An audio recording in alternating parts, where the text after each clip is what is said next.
হেই আসসালামু আলাইকুম সবাইকে ওয়েলকাম করছি নতুন আরেকটা ব্র্যান্ড নিউ কিউএনএ ভিডিওতে। এবং লাস্ট উইকে আমরা যে কিউএনএ ভিডিওটা করেছিলাম সেই কিউএনএ ভিডিওর কমেন্ট বক্স থেকে আমরা বেশ কয়েকটা কমেন্ট পিক করছি, যেগুলোরই আজকের ভিডিওতে আনসার দিব। আপনি যদি কিছু জানতে চান নতুন করে তাহলে এই ভিডিওর নিচে কমেন্ট করতে পারেন, যাতে করে আমরা নেক্সট উইকের যে কিউএনএ ভিডিওটা হবে সেই কিউএনএ ভিডিওতে আপনার কমেন্টটাও পিক করতে পারি। সামহাও যদি পিক করতে মিস হয়ে যায় তাহলে সরি বলে নিচ্ছি, কারণ এক ভিডিওতে যেই লেভেলের কমেন্ট আসে এত কমেন্ট আসলে একটা কিউএনএ ভিডিওতে দেওয়া সম্ভব হয় না। আমরা ট্রাই করি যে 8টা-10টার মতো কমেন্ট পিক করার জন্য, পরবর্তীতে হয়তো আপনার কমেন্টটাও পিক করতে পারি।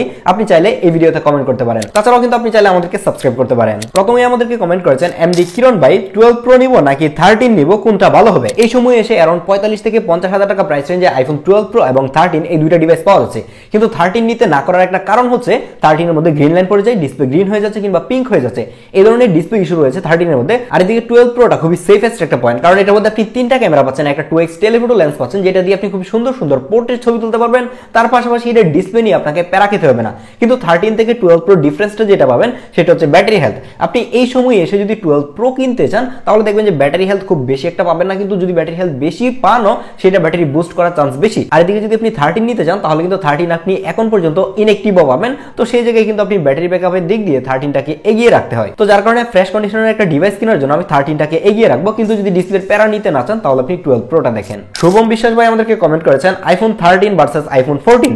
আইফোন 13 এবং 14 এর মধ্যে ডিফারেন্স বলতে গেলে কিছুই নাই, 19-20 সেম প্রসেসর ইউজ করা হয়েছে, সেম ক্যামেরা ইউজ করা হয়েছে, ডিসপ্লে সেম রয়েছে, যার কারণে আমি কাউকে 14 রিকমেন্ড করি না।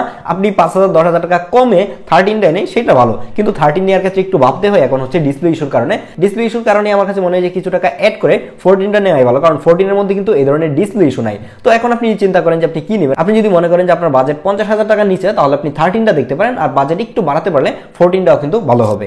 সিয়াম হাসান ভাই কমেন্ট করেছেন ভাই 35,000 টাকা দিয়ে আইফোন 11 নিব নাকি নতুন কোনো ফোন নিব। আপনার যদি মনে হয় যে আপনি আইফোন ইউজ করবেন, আপনার আইফোন ইউজ করার শখ জাগছে মনে, তাহলে আপনার বাজেট 35,000 টাকা হলে আইফোন 11 একটা বেস্ট ডিল। কিন্তু যদি আপনার মনের মধ্যে একটু চিন্তা থাকে যে না একটা ইউজড ফোন কিনবো, এটাতে প্রবলেম হতে পারে, ব্যাটারি ব্যাকআপ খারাপ হবে, অনেক পুরাতন একটা ফোন, তো এই ধরনের চিন্তা যদি থেকে থাকে তাহলে বলবো যে আপনি এই প্রাইসে একটা নতুন ফোন নেন, সেটা আপনার জন্য ভালো হবে। এখন এই জায়গায় নতুন অনেক ফোন রয়েছে, গেমিং ফোন রয়েছে, ক্যামেরা সেন্ট্রিক ফোন রয়েছে, আপনি কোনটা চান সেইটা অনুযায়ী একটা নতুন ফোন নেওয়া আমার মনে হয় যে ইউজড ফোন থেকে অনেক বেশি ভালো হবে। আমজু মন্ত্রী মিডিয়া প্রো নামের একটা আইডি থেকে কমেন্ট করা হয়েছে। এখন আপনাদেরকে একটা বিষয় বলে রাখি, আপনারা যারা কমেন্ট করেন তাদের দেখা যায় যে চ্যানেলের ইউটিউব হ্যান্ডেলটা মানে উল্টাপাল্টা নাম থাকতে পারে, যেগুলো আমাদের পড়তে হতে সমস্যা হয়। তো সেক্ষেত্রে আপনি কমেন্ট করার আগে যদি আপনার নামটা লিখে দেন যে ভাই আমি অমুক বলতেছি, যে আপনার নামটা লিখে তারপর হচ্ছে আপনার কমেন্টটা করেন, তাহলে আমাদের জন্য পড়তে অনেক বেশি ইজি হয় এবং আপনাকে আনসার দিতেও সহজ হয়। তো পরবর্তীতে এই কাজটা একটু করার ট্রাই করবেন যদি সম্ভব হয় আর কি। এই ভাই কমেন্ট করেছেন যে pixel 6 versus Sony Xperia 1 mark 3 কোনটা ভালো হবে ক্যামেরা এবং ব্যাটারি ব্যাকআপের ক্ষেত্রে। আমি বলবো যে আপনি যদি 24,000 টাকা বাজেট হয়ে থাকে তাহলে আপনি অবশ্যই পিক্সেল 6টা দেখেন, কারণ সোনি এক্সপিরিয়া 1 মার্ক 3 যে ফোনটা রয়েছে সেইটার ক্যামেরা এতটাও ভালো না। আমি আই কার্ডের রিভিউ দিয়ে রাখবো, আপনি চাইলে দেখে আসতে পারেন। যদিও কিনা ওই ভিডিওতে আমি প্রচুর গালাগালি খাইছি, মানুষের বলতেছে যে আমি ক্যামেরা চালাইতে পারি না, কিন্তু আমি দেখলাম যে ওইটার ক্যামেরাই ভালো না। কিন্তু আমি যেটা দেখলাম এক্সপিরিয়া 1 মার্ক 3 থেকে অনেক বেশি বেটার পারফর্ম করতেছিল ক্যামেরার ক্ষেত্রে পিক্সেল 6। আপনি যদি ক্যামেরা নিয়ে অনেক বেশি এক্সপার্ট হয়ে যান, আপনার মনে হয় যে আপনি কাস্টমাইজ করে অনেক কিছু করতে পারবেন, আপনি ম্যানুয়ালি ইউজ করতে জানেন, তাহলে বলবো যে আপনি সোনির এক্সপিরিয়েন্সটা চাইলে নিতে পারেন। কিন্তু যদি এরকম হয় আমার মতো যে আমি ক্লিক করবো ব্যাটার ছবি আসতে হবে, তাহলে পিক্সেল 6টা দেখতে পারেন। তাছাড়া যদি আপনি গেমিং করতে চান, ভালো পারফরমেন্স লাগবে, তাহলে আমি বলবো যে আপনি এই এক্সপিরিয়া 1 মার্ক 3টাই দেখেন, কারণ পিক্সেল 6 এর পারফরমেন্স এতটাও ভালো না। তাছাড়া নেটওয়ার্ক ইস্যু রয়েছে, সবকিছু মিলাই আমার কাছে মনে হয় যে পিক্সেল 6টাই নেওয়া উচিত যদি কিনা আপনি প্রো না হয়ে থাকেন। প্রো বলতে বুঝাচ্ছি আপনি ক্যামেরা নিয়ে অনেক বেশি জানেন কিংবা আপনি ক্যামেরা নিয়ে এক্সপিরিয়েন্স করতে চান, তাহলে আপনাকে বলবো যে আপনি সোনিটা দেখেন। সোনি এক্সপিরিয়া 1 মার্ক 3 নেওয়ার আগে আরেকটা বিষয় মাথায় রাখেন, সেটার মধ্যে কিন্তু প্রচুর পরিমাণে গ্রিন লাইনের ইস্যু রয়েছে, এটা চিন্তা করেই গিয়ে আপনি এটা কিনেন। তাসিম ভাই আমাদেরকে কমেন্ট করেছেন গেমিং এর জন্য OnePlus 10 Pro ভালো হবে নাকি Pixel 7 Pro ভালো হবে। তাহলে বোঝা যাচ্ছে যে ওনার বাজেট হচ্ছে অ্যারাউন্ড 40,000 টাকা। 40,000 টাকা প্রাইস রেঞ্জে যদি আপনি গেমিং করতে চান তাহলে অবশ্যই এই প্রাইস রেঞ্জে চোখ বন্ধ করে IQ Neo 10টা দেখতে পারেন।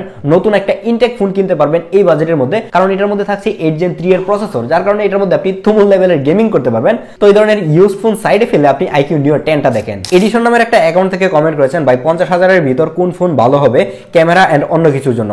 আপনার বাজেট যদি 50,000 টাকা হয়ে থাকে, উনি মানে মেনশন করে না যে উনি নতুন ফোন কিনবে নাকি ইউজড কিনবে। যেহেতু আমি রিসেন্টলি ইউজড ফোনের ভিডিও বানাচ্ছি, মেবি উনি ইউজড ফোনই জানতে চাচ্ছেন। 50,000 টাকা বাজেটে যদি আপনি অ্যান্ড্রয়েড ফোন কিনতে চান, আপনি গেমিং করেন কিংবা ক্যামেরার জন্যই কিনে থাকেন, তাহলে আপনি S23 যেটা রয়েছে সেটা দেখতে পারেন। তাছাড়া যদি আপনি আইফোন কিনতে চান তাহলে 12 প্রো এবং আইফোন 13 এই দুটো দেখতে পারেন, কিন্তু 13 এর ক্ষেত্রে ডিসপ্লে ইস্যুটা আপনাকে মাথায় রাখতে হবে। আর 12 যদি কিনেন তাহলে এই জায়গায় কিন্তু আপনি সেফেস্ট পয়েন্টে থাকছেন। জিয়াদ হাসান ভাই আমাদেরকে কমেন্ট করেছেন ব্রাদার A55 অর পিক্সেল 7। আমি এই জায়গায় আপনাকে রিকমেন্ড করব A55। এর কারণ হচ্ছে যে ম্যাক্সিমাম মানুষজনের কাছেই ন্যাচারাল ছবিগুলো পছন্দ হয় না, একটু বুস্টেড কালার, একটু স্যাচুরেটেড কালার পছন্দ করে থাকে। আর এই কালারটাই কিন্তু আপনি স্যামসাংয়ের কাছ থেকে পাবেন।